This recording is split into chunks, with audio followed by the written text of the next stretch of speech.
ஒரு அழகான பசுமையான வெளியில் சிறிய ஒரு குடிலில் பென்னி என்ற குட்டி முயல் வாழ்ந்து வந்தது. மென்மையான வெள்ளை ரோமங்களும் நீளமான இளஞ்சிவப்பு காதுகளும் கொண்ட பென்னி கேரட் சாப்பிடவும் குடிலில் சுருண்டு தூங்கவும் ரொம்ப விரும்புவாள். ஆனால் அவள் கொஞ்சம் பயந்த இயல்புள்ள முயல். ஒரு சூரிய ஒளி நிறைந்த காலை பெரிய ஓக் மரத்தடியில் பளிச்சென்று ஒளிரும் ஒரு செம்மஞ்சள் ஆப்பிளை பென்னி பார்த்தாள். அது ரொம்ப தூரமாயிருக்கு என்று மெதுவாக சொன்னாலும் அவளின் மனம் ஆப்பிளை நோக்கி சென்றது. மெதுவாக குதித்து செல்லும் வழியில் லில்லி என்ற அணில் அவளை சந்தித்தாள். "நீ முடியும் பென்னி" என்று அன்புடன் சொன்னதும் பென்னியின் மனம் கொஞ்சம் தைரியமடைந்தது.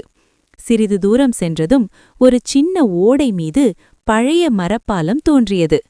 கிரிக் கிரிக் என்று சத்தம் கேட்டது. பென்னியின் இதயம் துடித்தது.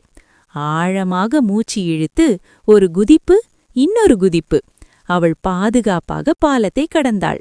திடீரென ஒரு பெரிய நிழல் தோன்றியது. பென்னி நின்றுவிட்டாள். ஆனால் அது மைலோ என்ற நல்ல மனசுள்ள மான்.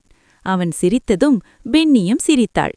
இறுதியாக ஓக் மரத்தடியில் ஆப்பிள் அவளை காத்திருந்தது. பென்னி உயரம் குதித்தாள். தப்! ஆப்பிள் அவள் கைகளில் விழுந்தது. "நான் செய்துட்டேன்" என்று அவள் சந்தோஷமாக குதித்தாள்.